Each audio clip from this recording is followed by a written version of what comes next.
What's going on, guys? We are back with another episode of the PokeTalk podcast. We got some juicy stuff for you this time. It's been a juicy week.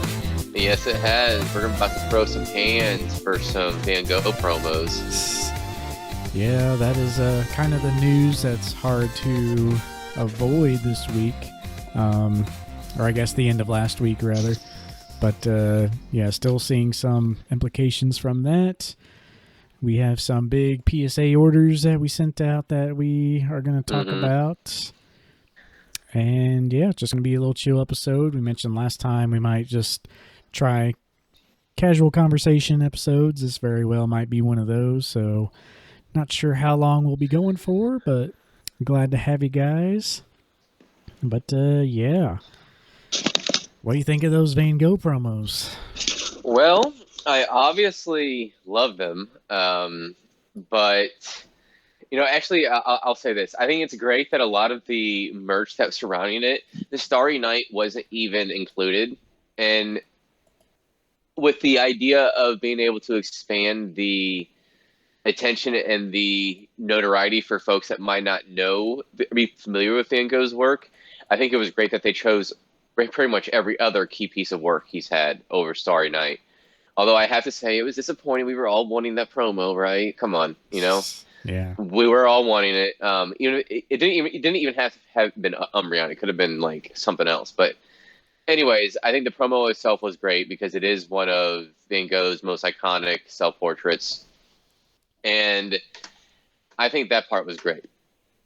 I think the way that they distributed it was going to go down as an all-time historic disaster for a Pokemon promo being released. Yeah, it's gonna go down as a bad one. It was just crazy, but as far as the products themselves, they had all kinds of things. They had little journals, books. They had like little prints, which I kind of want. It's like a little frame piece. I wanted those too. Yeah, the plush I wanted. Here, let's see. Some of the play mats were awesome too, though. Yeah. Like the play mats, you can always use a play mat as like a mouse piece or something. But yeah, there was several stuff that would have been great to have. Yeah, overall, it was a really solid launch and a launch of products. Well, it wasn't like the actual launch itself was pretty disastrous, which we'll get into. But yeah, it was a very good collab. Rather, I should just say that. Yeah, lots of cool things. I was kind of bummed that the promo was in English, but it is about time we get a nice English promo. So yeah, it was cool to see that, but. We'll talk about the disaster and like what all happened a little bit later after some other news. But I guess we should talk about our little PSA order first. As far as the main thing, that's exciting. I think you got the meat of the orders, so I think you should go first.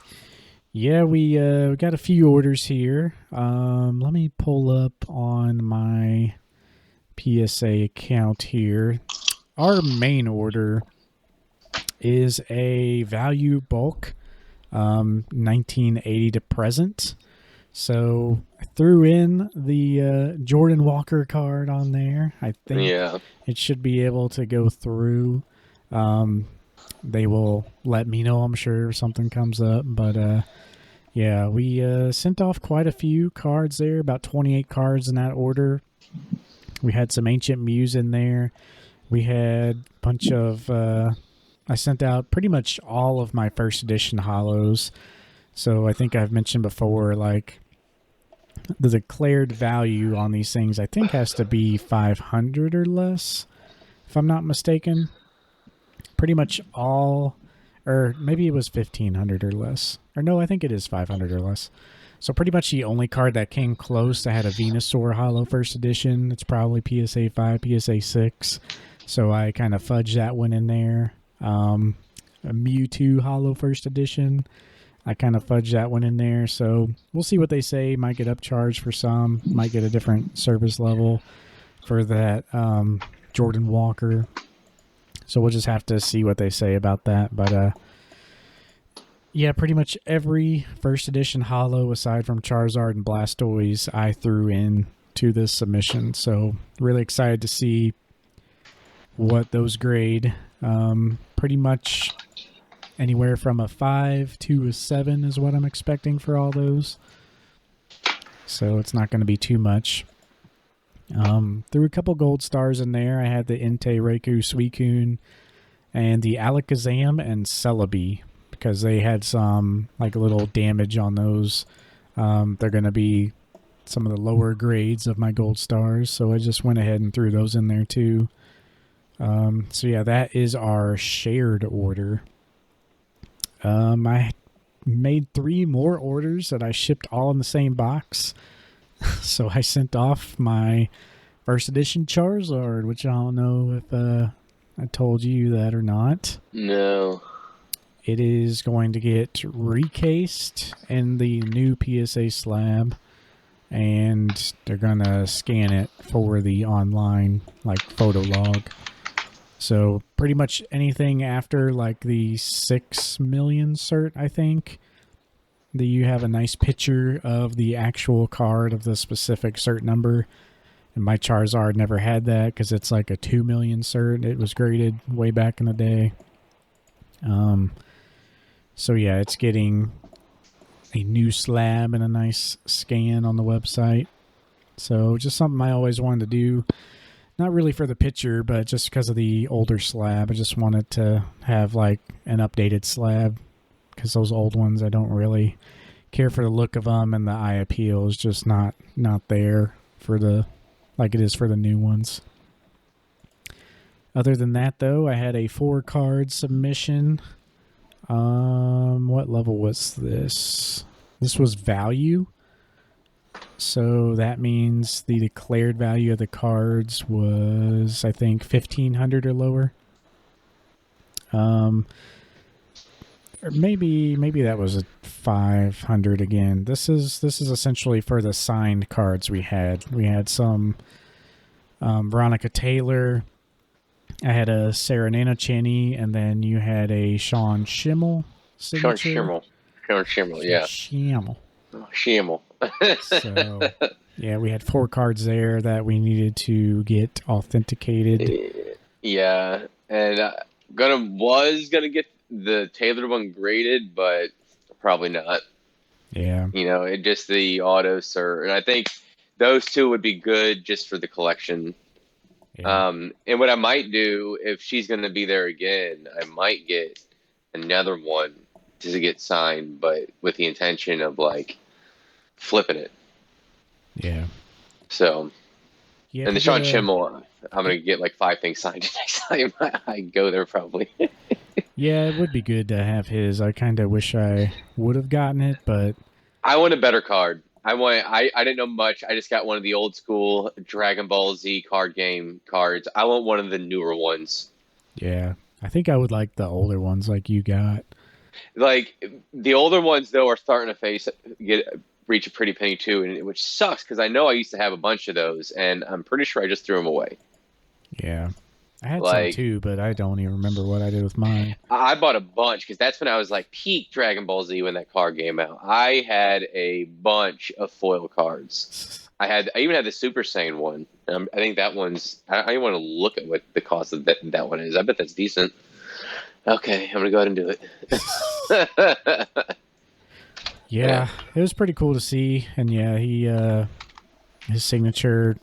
I ended up like only grading my Pokemon signatures, and for the other signatures, I just threw them in my signature binder.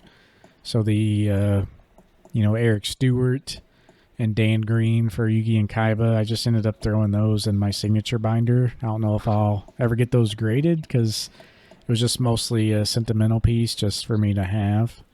So that's kind of why I'm like looking at the signatures in that way.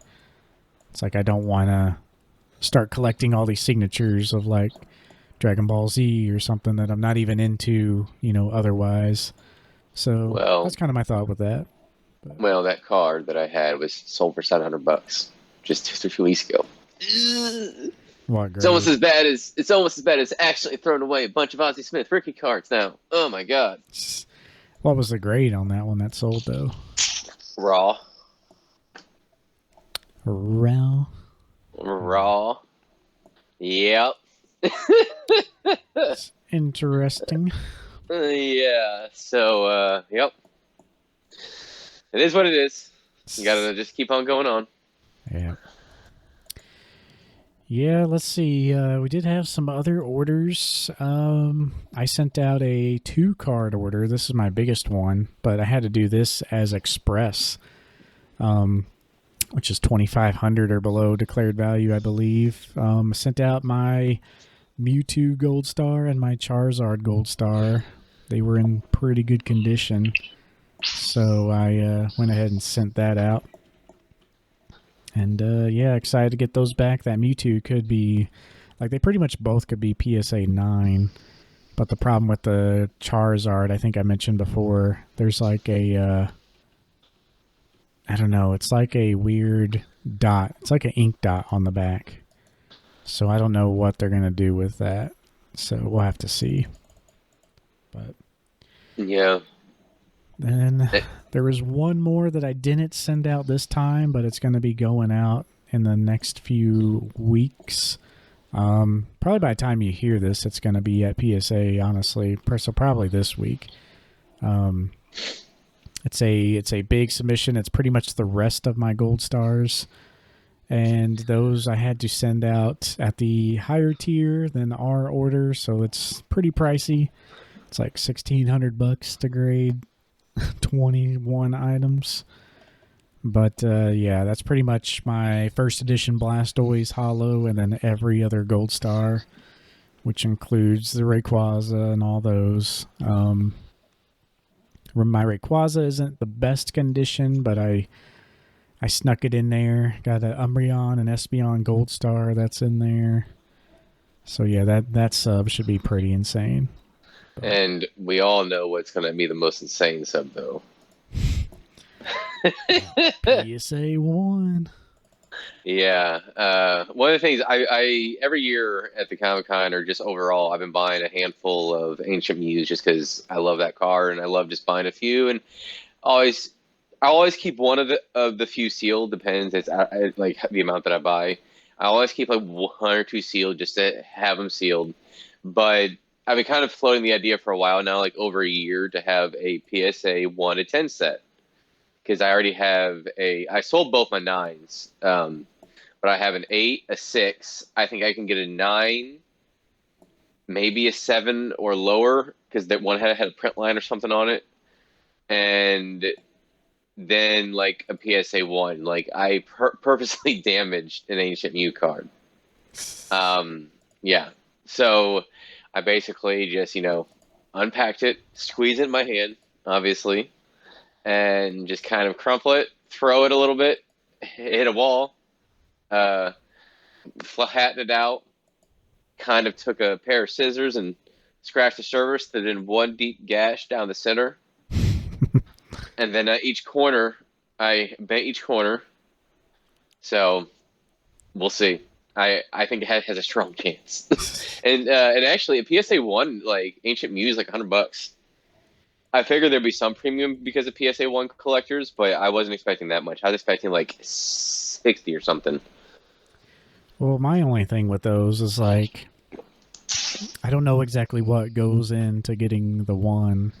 Yeah. But it's like, do they, like, I feel like they just give 2s out of spite because they know people will do that. They're trying to get a 1. So I don't know if they just do that out of spite sometimes, or like what the situation is, or if they can tell like when someone's damaged it themselves versus like actual card damage. Which is probably what they can tell with mine. Yeah, so I don't know. I mean, if it gets a 2, or I mean, I do need a 1 to 5, And what I would do to try to get a 4 or 5, I'd probably just put it in my pocket or my wallet and just walk around with it for like a week. Yeah. And that would look more authentic wear and tear. Or just put it like Yeah, put it in a sleeve with some specks of sand in there. Or something like that. So And then have like a 3-ring binder indent. Yeah, just I'll probably do one more order. After that, I'll probably have to buy them. Like the 10, I'll probably have to buy outright. Is kind of what I assume.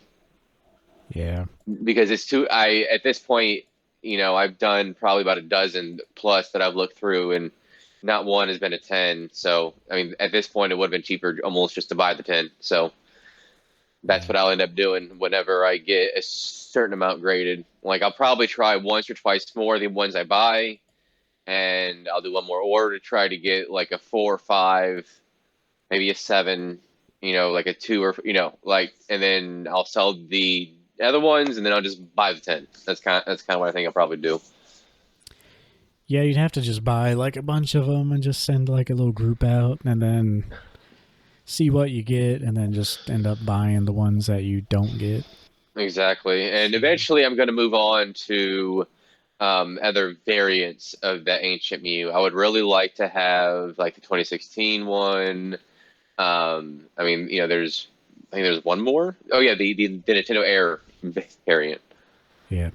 Nintendo. So yeah, so I wouldn't mind having all of those, but I would want to go for a 10 for those. And I know those are like, a little pricey, but it'd be pretty cool to have like an epic collection of like every single one and the 1 to 10. And I think that's cool with the Ancient Move having 1 to 10.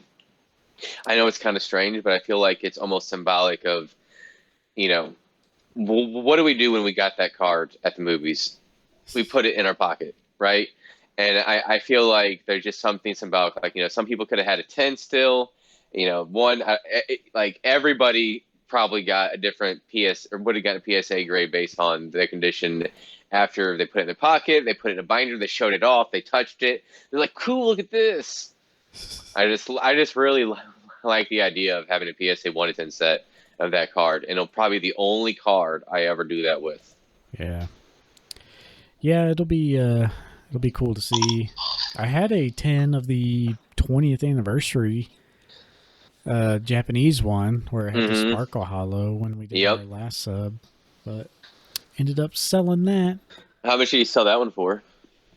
Oh shoot, I don't even remember. I'd have to see. I feel like last I checked, weren't they like around 1,500 or something like that?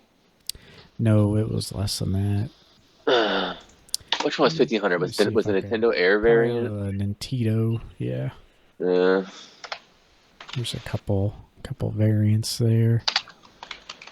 Let me see what I had sold here, but yeah, either way, I'm excited to get those things back, especially the gold stars. So basically, that goes to show the old Lorcana money. That's what I am using it for, is to grade all those cards. And damn, people grading the damn card for that thing.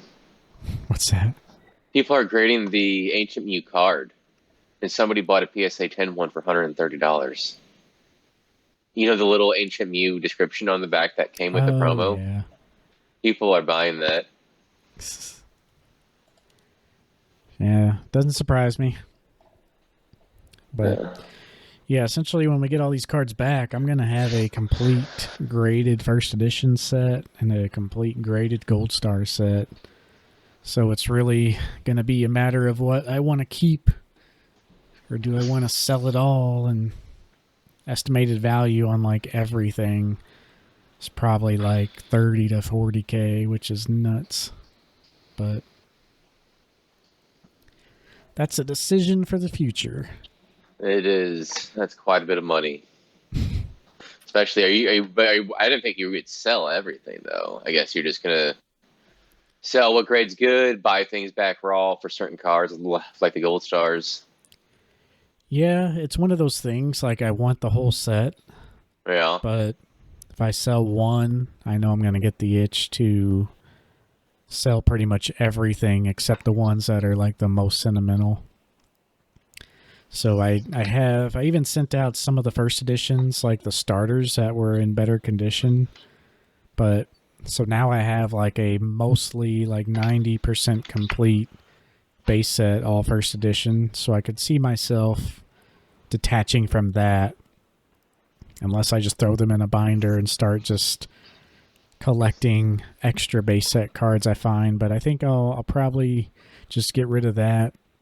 For the first editions, I really don't care about having them all. If I did, like, I would maybe just sell them all, and even my Charizard that I have now, and maybe buy like a PSA 9 Zard. So, you know, like I do, consolidate my collection even further. Put all those first edition money plus some Gold Star money into one card. But yeah, if I start selling those Gold Stars, it's going to be interesting because I have the whole set, and like there's only a handful that are really sentimental to me, but a lot of those cards I've had a really long time. So I think I bought my last Gold Star in like 2017. So ever since 2017, I've had the whole set, but a lot of those go way back. So like that Zard, for example, I'll probably have to keep that one. Got that for $25.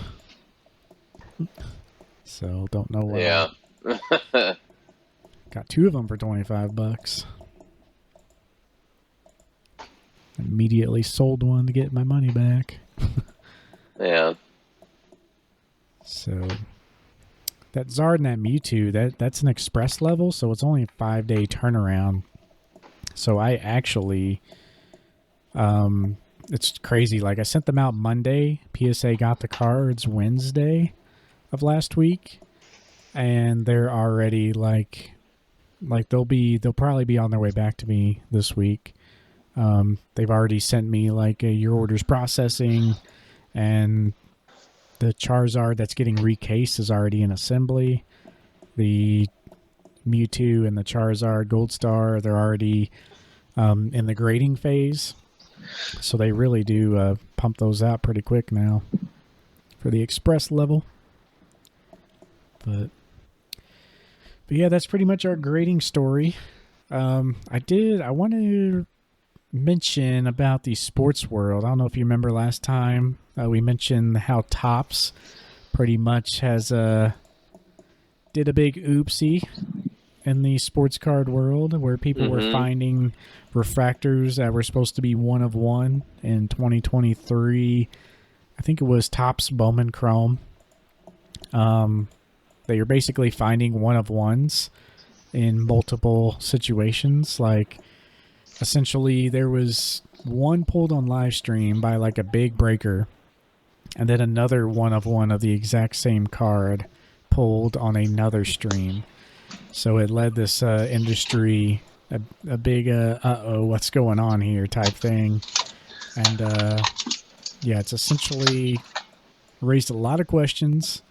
I do want to give an update, though. Topps did come out with a statement this week about how they said they messed up and it was an acknowledged oopsie. But apparently they acknowledge that they have created duplicates of 95 one-of-one super refractors.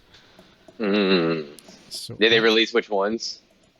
I don't think they said which ones yet. There may have been an update.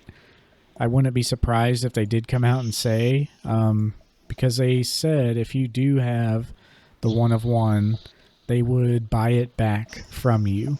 So if like the actual graded price? I think so. Or not graded, but interesting. So yeah, if two people have a one-of-one, like how does that work? Like the first person to send it in gets the money? Or how does that work, you know? Are they going to take, if they get both copies in, are they going to grade one and just throw it out there at a card show? Or they might just destroy it, or destroy both, and then forget it never happened. I don't know. But then there's like none of that card. So it's a weird situation, but they're paying out anywhere from $3,000 up to like, I want to say $75,000. Holy shit. Yeah, so they are paying up based on the player, obviously. But yeah, it's just, it's very interesting to see. It might be more than that. I want to say it was either 75 or like 150. But yeah, based on all that, it's just kind of wild. that even needs to be a thing. But yep, they're gonna pay you for them pools. It's just a very weird situation though. Like, you know, like I said, what if both get sent in? Like, what happens then? But I mean, I can't imagine this first. I imagine they'll still buy it back. Yeah. And then if both people don't send it in, then, or I wonder how long that would be good for, like that bounty, if you will, on those. Is that going to be good for 10 years? Who knows? It's strange. But yeah, that's pretty much the update on that. But yeah, I guess that's all I really had to talk about, aside from getting back into the Van Gogh situation. Yeah, I would say I think we covered everything pretty well. The big thing, obviously, in the hobby, the last rotation, is the Van Gogh promos. Yeah. And not even the promos, but like the merch that went with it. And honestly, like the merch was awesome.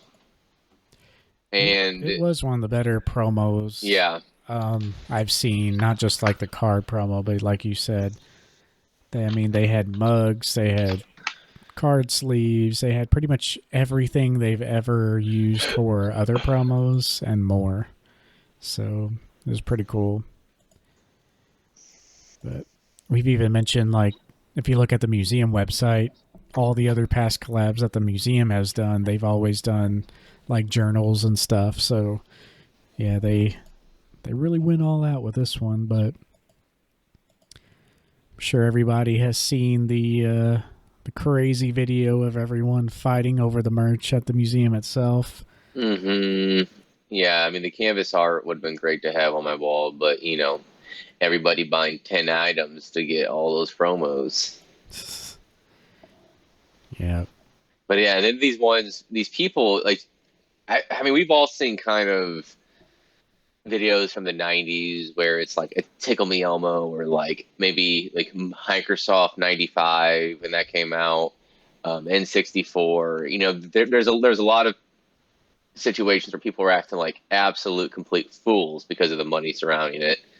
And this is one of those cases. And we mentioned before about, FOMO, the presence of social media. And I mean, people are looking at the prices at what these were going for first to market, 400 or 500. I think I even saw one at like $1,000.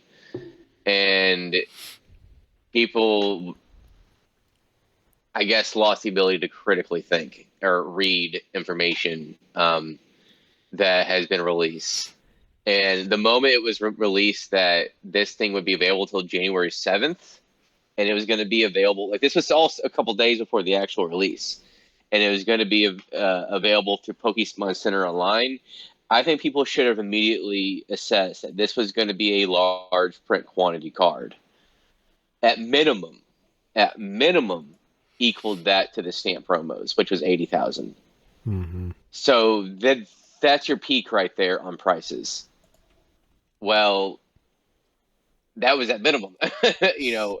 Potentially it could have been upwards of special delivery Charizard levels. And we're finding out real fast that it's going to be closer and perhaps even beyond that. Oh, yeah. I'm getting big time special delivery Charizard vibes. Apparently people at the museum were saying, some people there, which, this is all he said, she said, but yeah, 100,000 copies is what we were expecting. But there was other reports that there was like 6,000 to anywhere from 3,000 to 6,000 per day at the museum. So I don't know if some workers have told people that. But yeah, we essentially need to look at the breakdown of how they are handing them out. So this was like a day before, I think it was, they released on like, I think just a news post how to get these cards.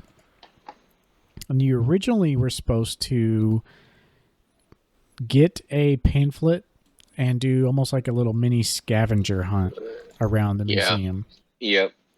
So that it's just like a really cool like way to hand out the promo, you know, how they intended. So yeah, essentially you got this little pamphlet, you got to go around. They have the original artworks in the museum, and it was really cool setup. They had descriptions and like long paragraphs on the wall, you know, describing the art and all that. But yeah, it was a very cool setup. And then apparently they had the merch on a table in a centralized location. To me, it looked like it was just kind of a small table with some of the essentials. It had like postcards, the prints, and a couple other items on there. I never really got to see where the plushies and stuff were, how those were set up. But either way, that video that went around, you just saw like a madhouse, just people grabbing everything they could. I did have some people on my social media who were there, and they said that they were there early and it wasn't that crazy when they were there. So it seems like this was towards the end of the day, or more and more people showed up and realized, like, once they saw these things on eBay, people started to swarm and grab more of them. It just kind of seems like that type of situation. So I'm sure news got around pretty quick. People started freaking out. It's kind of like what happened to the D23 Lorcana promos. Like, people quickly saw the hype and quickly hopped in line and didn't even care about the product. They just wanted to get some product. I mean, you're looking at $500 is what they were just before it was released. Yeah, I think that those, and then there was some fool. I mean, absolute fool paid $850, $900 to have it shipped from the UK overall. And my God, what is wrong with people? Why are people haven't people learned? We are 3 years post-pandemic. Hype. What? I just can't rationalize. Like, people that have that much money and don't even think, how do they have that money? Like, they can't be successful with, I mean, it's got to be inherited. All trust fund babies or some shit. I don't know.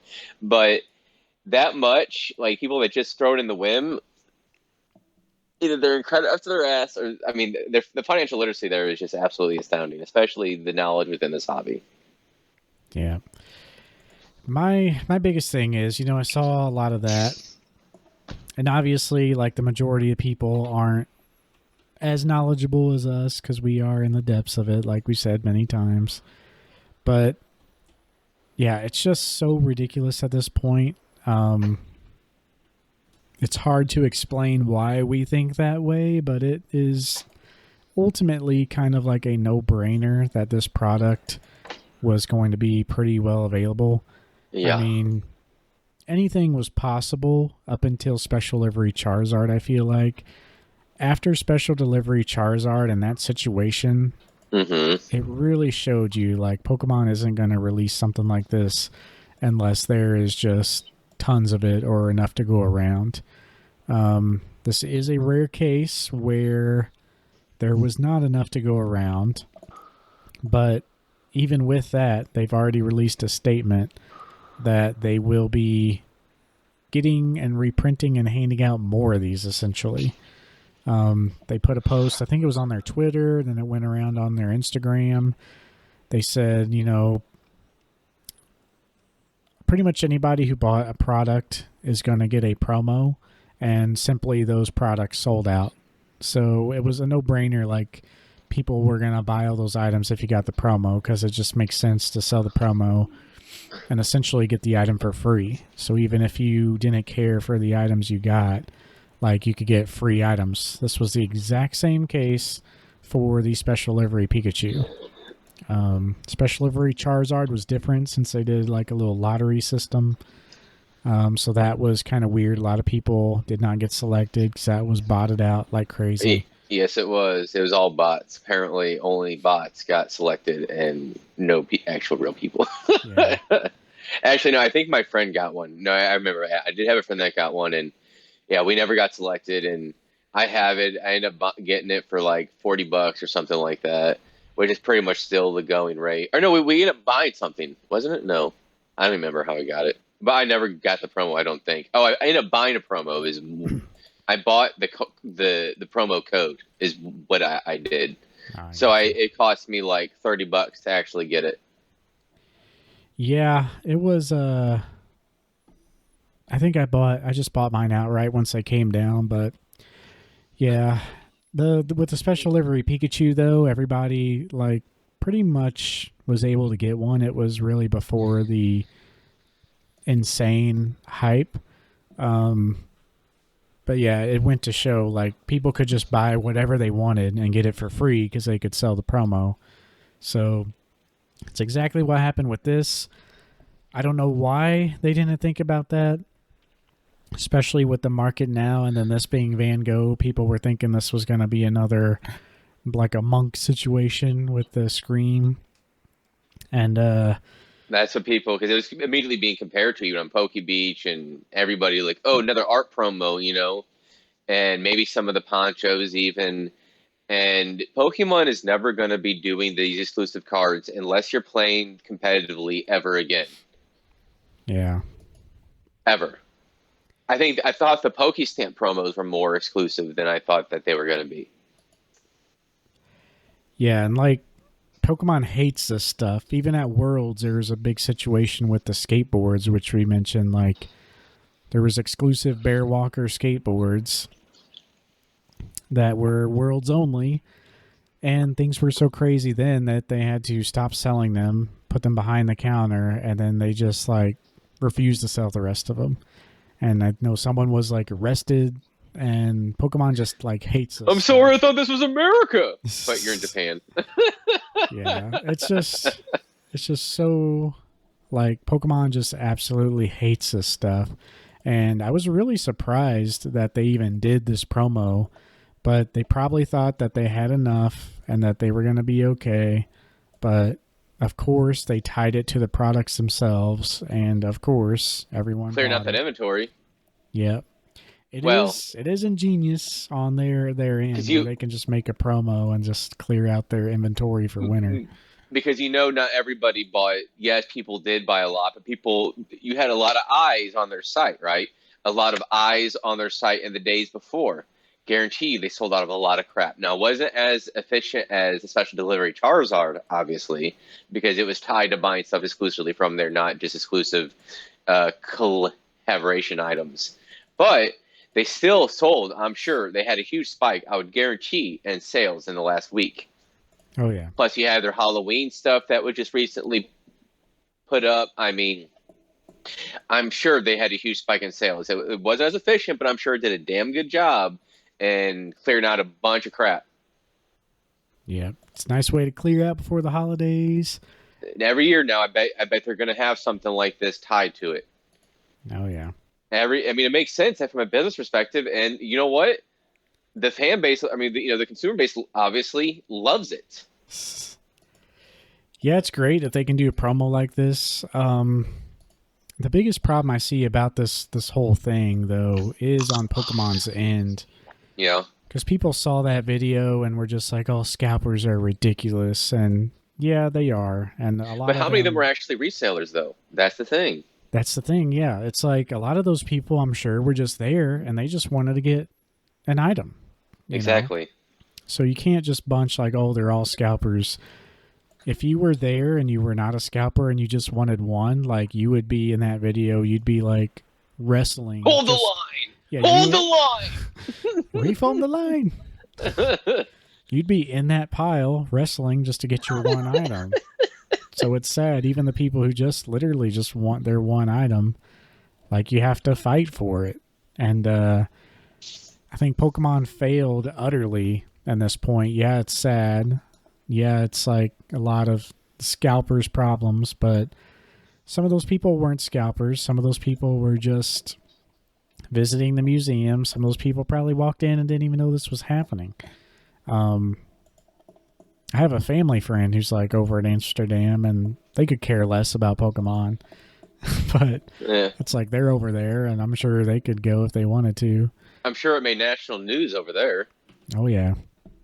So yeah, it's just insane. Like the biggest takeaway I see from this is like Pokemon's failure. Like I get that they had special livery Charizard, and even though it was botted to the ground and hardly anybody could get that, there was just so many of them that eventually it worked itself out. You could buy PSA 10 of that for like $50 right now, I think. No, especially I just look, it's like 300, which is still honestly for not Charizard? that. Yeah. No, maybe it's just the raw copies I'm thinking of then. Still, the raw. Well, actually, there was one. Well, somebody paid 300 for one, but yeah, they're around 250, I guess. Okay. But yeah, maybe it was just the raw ones I was looking at, but raw ones are still about 50. So I mean, even for how much they printed, but that's because of Charizard. Like you put, I don't know who's that. The trying to think of a Pokemon that sounds popular but is still well liked. I don't know. Gengar. Gengar. Yeah, there you go. Gengar still would have been well desired, but the hype wouldn't have been as bad. They still would have done a lottery system, and I bet those cards would be $20 if it were Gengar. But because it's Charizard, those cards are still $40-$50 even sealed. Yeah. I mean, it's a card that will incrementally go up. In the tens, I think might do okay, but it's never going to go crazy prices ever. Yeah, and I think their confidence was boosted, and like a lot of people understood, like after special livery Charizard, no matter what, if they could just print more, that was fine. But this was somehow like different because it was, like you said, compared to the Scream promos. It was compared to all these products. It had a unique entire product line. And it wasn't just a lottery where you could buy anything you wanted off the Pokemon Center. It was like you had to buy the special products in order to get one. So I think that's why it was kind of given that hype. And that's why it was more similar to Special Livery Pikachu than it was Charizard. How they didn't realize all this, though, is just a thing in itself. You know, if you're going to tie it to a product, no matter how many cards you print, like it's not going to matter. You have to make sure like the items are so well printed that everyone gets one. So I don't know why they tied it to items and not just like one per cart. Because they literally, if you bought a Van Gogh item, you got one promo. If you bought 10 Van Gogh items, you got 10 promos. So it is just so stupid how they have done this whole thing. And that's not even to mention like the lack of security there at the place, and like it wasn't established. I did hear that security came a little later, and that they cleared some things up, but it's like, how was that not foreseen? Apparently they changed the way you got the promo now, which is even by the end of the first day, you didn't get the promo until you were leaving the museum. So you got to turn in your paper when you were leaving, and then they gave you a promo. And it makes sense. Like, they just want people to get out. It's like, okay, you're here for the promo. Here you go, bye. So that it's nice that they did that. But it's just so sad. Like, I'm sure people got there and want to enjoy the museum, but they're in fear of there not being enough promos. So they're like, oh, okay, well, we got to rush through this and we got to go. Like, it's just sad that just created a situation where people can't even enjoy the museum itself, because in their head, they're like, well, am I even going to get one if I take my time in here? Like, what's the situation? I'm sure there's people who have hotel rooms there in Amsterdam solely just to visit this museum every day and buy shit. So I mean, I would totally, if I went there, I would totally buy a bunch of Van Gogh merch. If you saw the shop, honestly, they got some cool stuff. Yeah. I mean, like, obviously it's not an authentic Van Gogh piece. I mean, most people can't afford that, but like to have like a canvas print of that, that's awesome. Yeah. And you know, if you buy it from them directly, you're supporting the museum. Yeah, is the way I see it. I just mean, like, there's probably people there solely purpose, like, to visit the museum every day of their 7-day stay, just to load up on these promos and resell them. Yeah. So I don't know. Pokemon did say that they're going to look at other ways to hand out the promos. They're going to create more, and it sounded like they're going to run additional promos on the Pokemon Center website in order to get it. Raw copies are already crashing down, so yeah, as far as the release goes, it feels like Special Delivery Pikachu is where you can basically get items for free. But in execution, it almost feels like Charizard, because not only do you get a promo for buying an item, but you also had the same situation on the Pokemon Center. So I think there's going to be more of these than Special Delivery Charizard for sure. Because they saw how they see it as their image taking a hit. Yeah. That's what they see it as too. And yes, and they feel shame. That's how it is, and they feel like they let down a bunch of their consumers. So they're obviously going to do it for making it right, and I agree. I could see them turn around, making it. This is how they are going to clear out their inventory, though. This is how they're going to do it. They're going to reprint it, and they're going to be $20 or more. It's yours. No lottery system. Just everybody. If you order $20 or more or $30 or more, you can get it. It's going to clear out their whole inventory, and it's going to go. They're going to have it for probably the duration of the event till the end of the year. They're going to do a killing in the fourth quarter this year. Oh yeah, that's what they're probably going to do. They're going to reprint it. They're going to continue to have it at the Van Gogh exhibit, and you'll still get a bunch of people. Like if I were going to Amsterdam, I would 100% want to go make a detour and go to that place, even if it's only $20. Because you know why? I would cherish that Pokemon promo for the rest of my life because I got it at the museum, even though it's only worth $30. And that's what's important about the hobby. And yes, there's money to be made in the hobby. And I mentioned this before. Anytime there's money on the line and there's money to be made, people will do it. And you're going to see some greasy things. Oh, yeah. But there is still ways to enjoy even promos like this at an affordable rate. Like, yes, I haven't bought a whole bunch this year, for example, because I'm saving for Grails. But what I have bought were like $30, $40 singles once every few months. And I enjoyed the hobby, and that tied me over. Not everybody has that restraint. I understand that. But the point is you can enjoy the hobby getting a lot of your cards for relatively cheap. Even some of the best cards, like that Handicarp Shinjikonda, I got that for like $45. That's one of the best cards released in like the last 2 years, art-wise. Yeah, it's just a sad situation, and yeah, they really do just want everybody to just get as much as they can.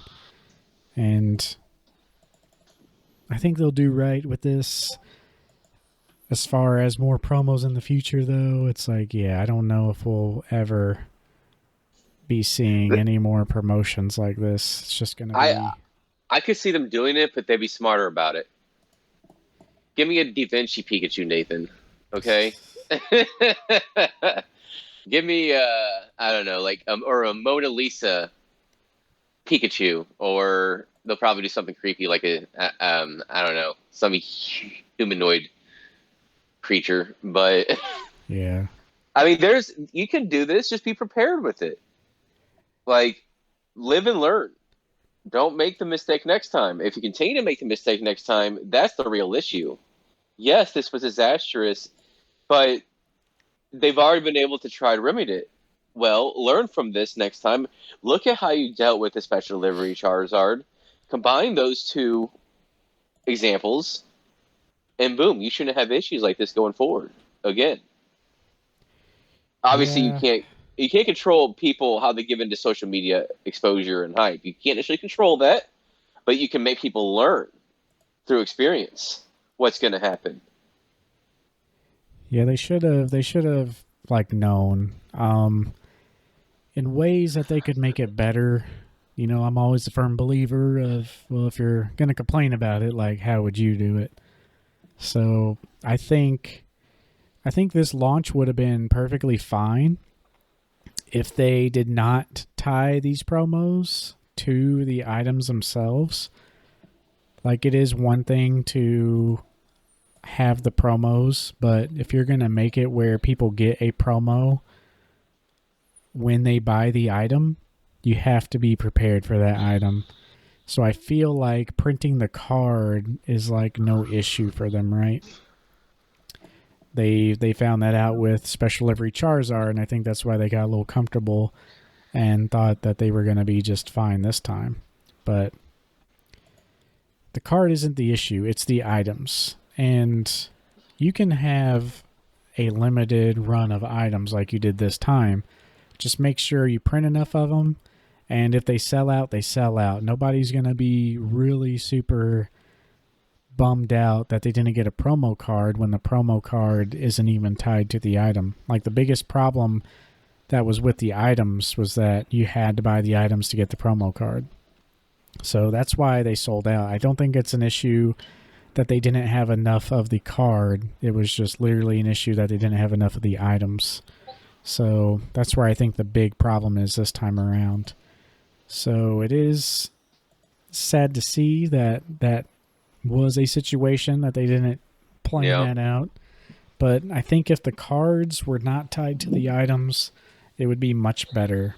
Or if they had a way to just give these items out without people having to buy something too. Because whatever you link it to, like I said, the cards are not the problem. You can print cards pretty easy compared to like other things. I imagine it's a lot harder to make, 10,000 plushies compared to 10,000 cards. It just seems like it's much more difficult to actually do the whole other products.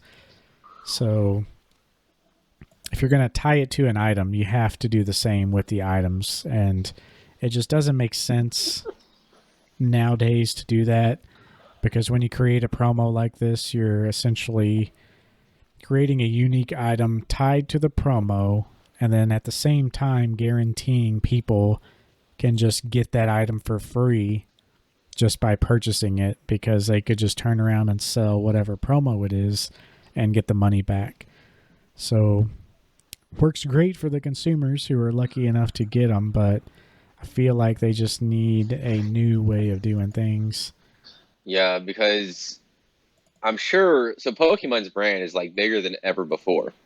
And a part of this Van Gogh collaboration was to kind of not change reputation. Like, I'm not talking about like the whole card and people acting like they're 8 years old, but I'm talking about how people perceive Pokemon and its relation to both culture and society at this point. Because they've gotten to the point where they have basically been spread just about everything. I mean, Pokemon with some of the millennial music has been mentioned multiple times, for example, like in actual songs. Yeah. And that influence continues to persist in pop culture and amongst its fans. Now, trying to spread into a new area with Van Gogh, reach more people that might not have been exposed to Pokemon as much, say people that don't really play games, families that don't play games, people that like art. It's a way to both normalize and expand Pokemon's reach. And I think that idea is fantastic, and I think they should continue to expand on that idea. Now, there's a few obvious ones you can do, but like the actual what type of collaboration isn't really necessarily important, but it's expanding who is introduced to Pokemon. That is the important aspect. Yeah. And because of that, I look forward to see what Pokemon can do with this, even if it means no cards and just items for certain things. Because you don't necessarily need to have the cards also. It'll be great, but it's not necessary, I think, if you're ultimately if your main purpose is to expand the reach of Pokemon. Yeah. I thought they were going to be done with promos like this already. But then, yeah, after this, it's just, man, they're going to speed up that process. I think they're just really going to shine away from doing things now. I'm not even so sure of that.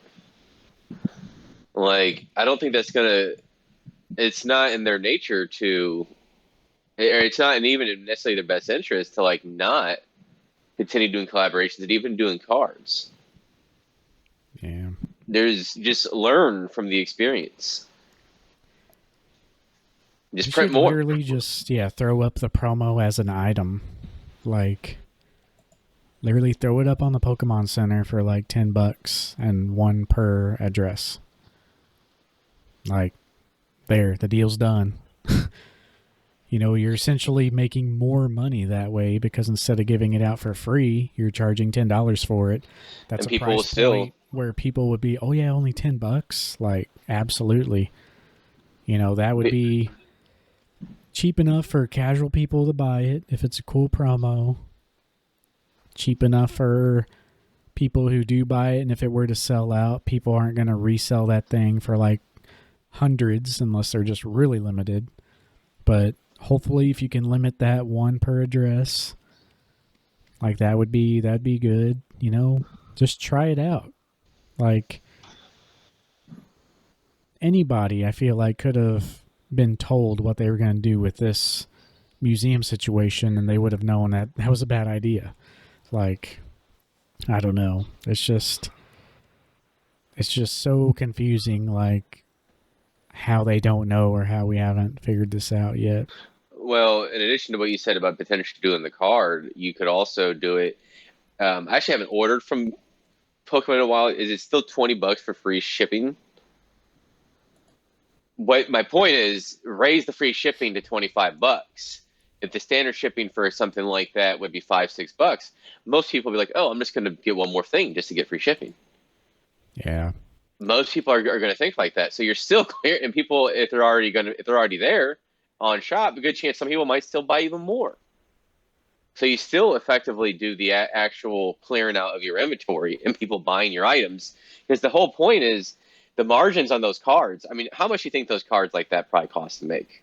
The actual cost, not like the the sponsorship or anything like that. Shoot, I don't even know. Less than $1, probably less than 50 cents, or around 50 cents, probably. I mean, less than that. I mean, if it's mass produced enough, yeah. They're doing mass produced. Probably they're doing quantities by the sheet. Like, it's probably how they're paying for it. Like, how many sheets. So it's probably dollars. Yeah. For like the sheets, but so just you are getting people to buy that card and buy something else where the margins aren't quite as good, but are probably still pretty solid. And you're making overall with that average, you're probably what? Going to be making, I don't know. I just throw out a number, like say 70% margins overall between that and whatever item you actually buy. Yeah. That's killer. Instead of giving the promo out for free, like, yeah, even at on $5. new stuff, like to get that much margins reselling like new stuff is pretty crazy. Even if you put it up for $5, like, people would praise you for only putting the promo up for $5 because, yeah, when they sell out, I mean, guaranteed there'll be at least 20, probably more. Well, then you're also going to have the people aren't going to want to buy it because it's not going to be as lucrative for them. It's not going to be worth the effort. Yeah. But there is a medium not to kill it. But like if your sole intention is to clear out the inventory and give a cool card for your fans, that's a good way to do it. Mm-hmm. Don't care when it comes to the value of certain cards like that. They'll change, certain like these exclusive promos. This is why because they need to start mass producing these promos. And they will make more of the Van Gogh card. He's always did with Special Delivery Charizard. Special Delivery Bidoof and that Worlds promo might be the like last ones that are going to actually have like any sort of value above like $75. Yeah. Maybe, I know you had the stamp promos, but like I think those will be more and more rare to come by. They might do Japanese exclusive items like that, but there's never going to be a situation where it's world items like that ever again. Yeah, and even the Bidoof, like, it was only popular and pricey because it was like unexpected. So like Charizard was expected, and they did do a good job of just printing that. It's like the Charizard UPC. Like, they obviously knew in those two situations, like, yeah, this stuff's going to happen. We just need to print as much as we can. And, look at what happened. Those cards are great. You can pick them up for cheap. Charizard UPC is a great product for the price, just based off the packs. You can get that at MSRP still. So yeah, just print more. And I feel like they did this time. They did print a lot of that Pikachu promo, but for every Pikachu promo you print, you're also going to have to make that many products because you tied it to the product. Like, that's where they went wrong. And on top of that, for whatever reason that just dumbfounded me, they put a promo with every single item you bought. So you're like, okay, well, limit 1, right? No, like, pretty much all the items were like limit 10. So you could, I'm pretty sure, buy 10 mugs, got 10 promos, 10 of the other item, and get 10 more. Why they did that, I have no idea. It just makes me think that they had the demand or even exceeding the demand of special delivery Charizard and cards, but it just goes to show that they were surprised by the items. And why they didn't think about that, because like, it doesn't matter how many promo cards you print at that time, you may have fixed that problem. It doesn't matter how many you print at that time because you're only giving them out if people buy the damn item. So, well, I think they can still have it to where, like, I know we talk about have it individually, but I still don't think that'd be a nice idea. But I still think the best thing to do is tie it to the Pokemon Center as a whole. Anything above $20 at the Pokemon Center, just like they did Special Delivery Charizard. Don't tie it to the items. People, if it's hyped like that, they're still going to sell out. yeah. And, so what? It takes 3 weeks to sell out instead of 2 hours? Whatever. Yeah, it's still just incredible. Limit 1 per address, too. Like, if you're, like, that'll deter a lot of people. Yeah, you'll still have bots and stuff, but it's like, just do the simplest things. Like, ensure the most people who want the promo will get it, and then just go from there, Well, this is where I feel like they don't fully understand their consumer base at times. Because they should know by now a hyped item like this or like event like this, especially with something or someone who has is almost worse as Van Gogh, they should know all their collaborative items would sell out regardless. Their thinking is still in 2016 on some stuff. Yeah. And I think that is the issue that we're seeing, that we're having within the TCG aspect of the hobby. Yeah, they need to get with the times for sure. Like, just your fan base is absolutely rabid. They will buy anything with Pokemon on it, okay? That has become clear. You should be aware of that. Add that with the hype and the notoriety of Van Gogh, should have been no worry about selling these items. Even if it takes 30 days to sell out, that's still incredible turnover, okay? That sells incredibly well. Getting all of your money on these items within 30 days? You kidding me? Mm-hmm.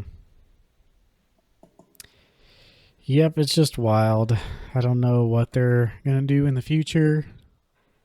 I don't know if I'll even pick up this promo. That's another thing that could be said. Like, I'm going to be keeping an eye out for potential plays of grading. It's going to be one of those cards that's going to be worthwhile to make a grading play, especially if it's an easy 10. So I will keep an eye out for that. But if you don't have card in hand right now, already sent out to PSA, you're already too late. That's kind of the way. There will still be plays for sure. Like, I mean, they're $100 right now, bro. Even if it comes down to like $40, like if it's an easy 10, 10s would go for like even 80 to 100.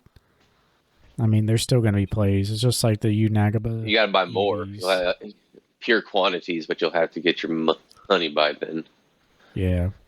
So, I don't know. That's a situation like this. This is a card where, if you have enough capital, but if you're talking about just buying a handful, like you'd have to buy like $1,000 worth. I feel like, well, $500 worth, and you're doubling your money, right? or not quite that. Maybe might be making like $200-300, but still, after taxes and fees. But that's still a play if you have like a business for it. Yeah, it's crazy.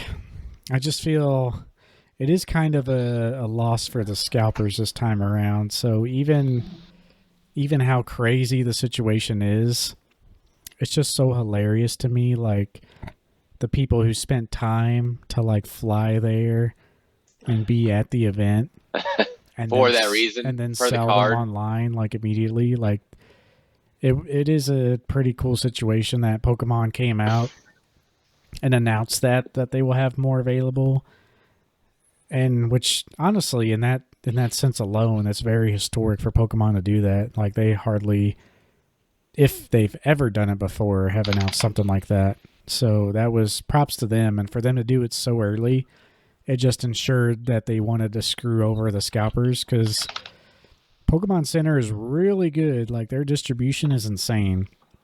If you order a Pokemon item, it's like 3 days and that thing shows up for most things. So it's funny to me that just to think like the scalpers who are actually over there overseas and like selling their cards online, unless they really pay up for shipping, like people who were in the United States and bought stuff off the Pokemon Center are probably going to get their cards like well before people who are actually there are sending them out. So it's just really hilarious to me that, you know, people went there just for the sole purpose of scalping, and they probably can't even ship the cards and get them in the customer's hands before Pokemon Center will. So it's just a funny situation, but yeah, it is what it is. Well, actually, so I am looking at it now because I was curious because I forgot we forgot to mention the troll post on eBay. But I forgot to change the settings on eBay from sold, and we made fun of that guy that bought one for $800. Well, I apologize to that guy because there is somebody that supposedly, if this is a legit sale, there's one that sold in an auction at 1,700, around 1,200, a little under 1,200, under 900, and wow, my God. Crazy. I don't know if that was a legit sale. Like we've seen that before, like troll bids. We've totally seen that, and they don't actually pay because they like. Which one was it? Was oh yeah, the McDonald's Pikachu PSA 10. That you remember when there was a sale of like $15,000, or like it said that on eBay. Yeah, it's crazy. Yeah, but one thing, McDonald's promos, those new ones were going for so much, and now you can buy those in a tin for like $30-$40, probably less than that. CGC tins for like 20 to 30. So I'm looking through some of the troll posts that came from this. This is also one of the privileges I think to live in today's time, and we have, even on eBay, we have satire that has been created. I'm sure this has happened with other hobbies, but how many hobbies do you have where they have listings for ridiculous prices, and they got some great satire that goes along with these listings? If you go to the highest listings with the Pikachu with the Greyfell hat, the Van Gogh promo, sort by highest pricing plus shipping. Wow, there are some good ones. I didn't even see this one until just now, but it's Pokemon Pikachu Van Gogh autographed. We resurrected our boy auto PSA, and it's got Vincent in print. Oh. Vincent Auto. Resurrected the boy, yeah. And then you have the one that's been posted for a while, Pokemon Subhuman Edition, Trampled Multiple Children Van Gogh. With the South Park and the little Starry Night felt hat, the South Park nerd from World of Warcraft. Or Make Love, not Warcraft. Yeah. That's great. Especially after the classic collection that released for $400 last week or the week before. And then now this, like, I feel like we're now entering the realm where people are able to realize the craziness and make fun of all these situations and For the fact that they're even making their way up on eBay is just hilarious now. It's just going to be a thing going forward now. This is the product that started it all. Yeah, I mean, it is. It's going to become the norm. And then you're kind of looking at some of these other, like, there's one guy, this is from the UK, like, I'm sure it's not that far of a travel. I mean, it really isn't to Amsterdam, but this guy has 10 of the promos up for 13 or $1,200, 1,300 if you include shipping. Yeah. Like, how the hell does he have that much? It's the only thing that makes sense is, I guess, the pre-order, right? Like, he bought it. A lot of people were there at the museum, like, buying. But they were only supposed to get copies. one, though. So the only thing that makes sense is that they were getting more than one at a time for the first few people that were there. Like, it was supposed for the first. I did hear at the museum that people were getting multiple copies, and then they quickly changed it to one per person. So there were people that was trying to be nice, but the first few enthusiasts. Yeah, they're like, because it said in the writing, like in the original newsletter, that it was going to, like, on the Van Gogh site, one per person. It was very clear. So my guess was it was maybe a couple dozen that probably got maybe, I mean, more than two. I'll just say it like that. And I feel like the way it sounds, there was people there at the museum, like, buying people's promos right there on the spot. A lot of them were buying them. I heard this group of guys were buying promos for 200 a piece, 200 lira a piece, so whatever that comes out to. I bet they're feeling it now. But I'm sure there's people there asking, like, old people who didn't care about Pokemon, like, hey, can I have your brochure? You know, that's an extra promo if they fill out the brochure. So I just imagine there's just so much, like, sleaziness going on inside that museum.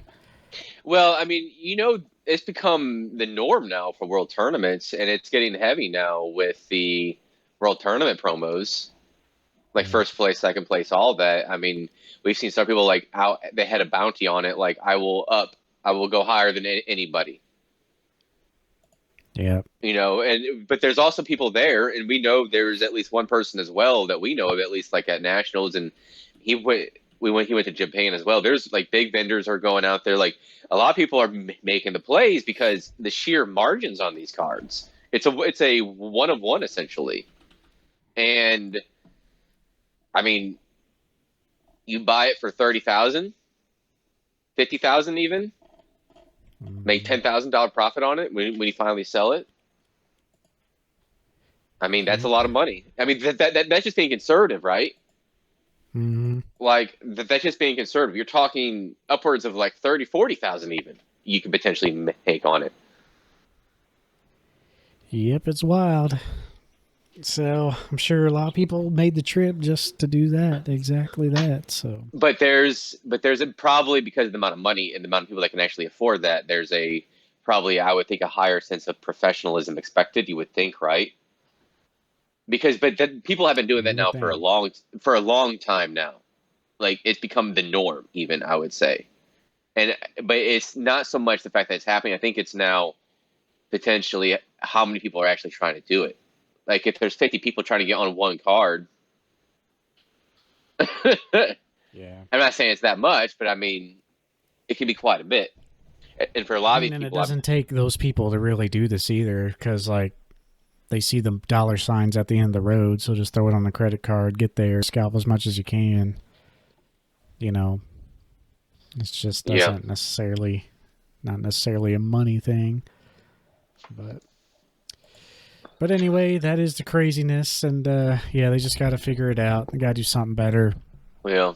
But I guess for that topic, though, that's pretty much about all I had to say. Do you have any I had one questions? Yep, I had one question. So part of this, we probably have seen it. I don't know the legitimacy, but there was a post floating around the end of August around somebody supposedly selling some Team Rocket booster boxes, first edition or non-first edition, whichever, sealed, that were sold for like $30 a pop at a garage sale. Now, I don't know the legitimacy of this, though. We know that back in the day, pre 2016, maybe even pre 2020, you could encounter something like this. Maybe not even necessarily the booster box, but it could have been a bunch of sealed stuff. It could have been somebody's binder collection with a bunch of first editions, all this sort of stuff, to where it was severely underpriced. Even some small store, small scale vendors. So my question is to you: what would you do if you stumbled upon a rare Pokemon card that was in good condition, or even a bunch of rare Pokemon cards, like a bunch of gold stars that were just kind of like, they look kind of good, but maybe not PSA 10, or a sealed booster box at a garage sale or small shop? What would you do? In relation to, like, if I would tell them about it or not, or Yeah.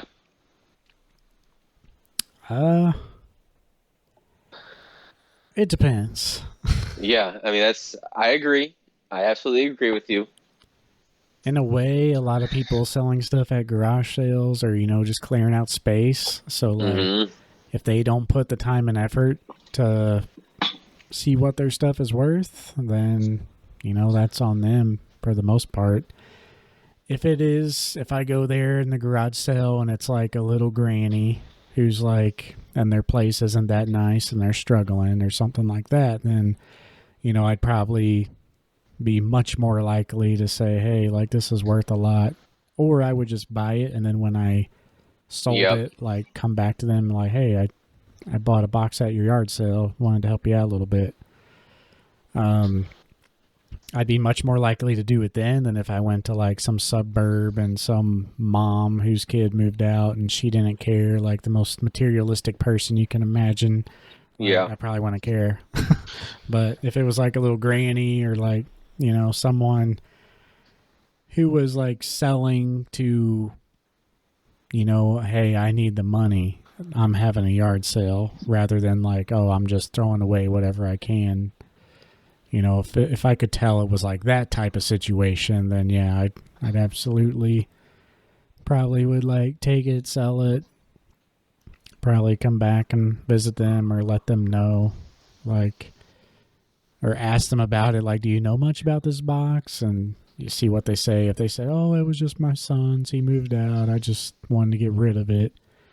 I kind of gauge like their situation the best I can and just say, well, hey, it's like, it's worth a lot. I'm probably going to sell this, and I'd go half and half with you, just because, I want to help you out. Or, if it was the other situation where it was someone just wanting to clear out space, like I said, who just doing well no matter what, like, might be a different situation there. Yeah, so I would probably. I'd have to feel the situation out. I think that's a pretty good response, though, to be honest. If I came across that in this day and age, I wouldn't even think it was legit. I would buy it for shits and gigs to kind of see if it was real. And yeah, I would do the same thing as you. I wouldn't say anything when I would buy it, but if it was somebody that was struggling, I would come back later. Because it could create an issue if I say something up right then and there in regards to a questionable price. Because ultimately, if you are selling stuff at a garage sale, this is how I think. Like I buy and sell used goods every day. And one of the things, if you come in and you have, like, we try to give a fair price, but if you were to come in and know nothing about it, I'm just going to give you an offer and see if you rebuttal. And if you don't, well, I just got a heck of a deal. That's not my fault that you don't know anything about that. Like, it's not going to be a situation where, like, oh, somebody would try to sell me, like, diamond ring, $50,000, like, and I would be like, hey, this is what it's worth, and just give me $100. No, I wouldn't do anything like that. But if you have things for sale and you didn't put in the knowledge, first I'm going to think it's probably fake, but I'm going to buy it anyways. And if it's somebody that was generally struggling, I would communicate with the person after I bought it, but still have the product. Like, I would buy it, put it in the car, maybe even come back and like buy other stuff or something like that. Try to get more, or like hit the address down, get something down to where if it is legit, I will do what I can to give a little bit of the money. Yeah. Like, but you're going to get basically a finder's fee equivalent because I did all the work. You're going to get like 25% is what I would probably do. Yeah. Still a heck of a lot more, and I didn't even have to do that.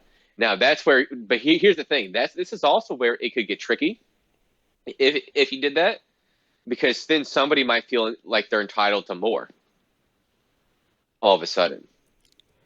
Yeah, that's where it gets tricky to come back. I would like leave a letter or just like be something aware. inside their mailbox and cash. Well, either that or like on the door, or like limit the interaction as much as you can. Like, hey, just wanted to help you out, and you don't want to make it like, I don't know, personal in a way. It'd be nice if they were a cool person, but yeah, you never know what you're gonna get. Because they probably wouldn't have enough for a lawyer, but in this day and age, you can get somebody to go crazy off you if they feel like, because then they might be like, well, what was it? I don't remember. And then you would probably just say, kind of embellish it. Say if you give them 25%, say you gave them 40. Yeah. You know what I mean? They don't need to know. Mm-hmm. They're getting, it's more than they would have gotten otherwise. Yeah. It's kind of like if you leave something at a park and you find it someplace else, but it's in somebody else's possession. But you left. You stopped looking for it and you left. I feel like you lose authority or like ownership and possession of that item, unless it's like your wallet or something like that, once you leave. Yeah, for sure. Yeah, it's a tricky one. Yeah, that's why it'd be mostly a gut feeling for me. Yeah. Just well, I would say the best I can. And also, I want to be like one of the situations where I saw at the New York Go Fest, there was somebody's merch. Now the merch at the Go Fest line was ridiculous, like 100 people long, probably more. And there was a little grass area, like next to a stump. Somebody left their stuff there. And I was looking at it for like 3 minutes because I was curious. I was not going to take it because it's not my stuff. Hopefully somebody comes back. 3 minutes, this guy walks up. He sees it. He looks around. He looks in it. Looks around again. Thinks about it. Then just starts walking with it. Yeah. Like, that's something I wouldn't do. Yep. It's just a weird situation. Those situations, it's kind of like, PokeFlips always jokes about returning your carts and seeing how good of a human you are based on what you do with your shopping cart. It's kind of the same situation. It's true. I mean, I do it. Like, I judge people. Like, every time I go to the grocery store, I don't care how cold it is. I don't care if it's raining. I'm putting that cart back. And you see people that don't, like, and you park next to some jackass that put their cart in the middle of two parking spots. Yeah. And you're just like, really? How lazy can you be? All right. Well, we better wrap her up there. Yeah. I'm going to have to get going, but yeah, good little topic there. Excited to get those PSA orders back, and we'll have to see what we talk about next time. Yeah, hopefully by next episode, that can be what we talk about. So, all right, y'all. Thanks for listening. We'll catch you later. Peace out.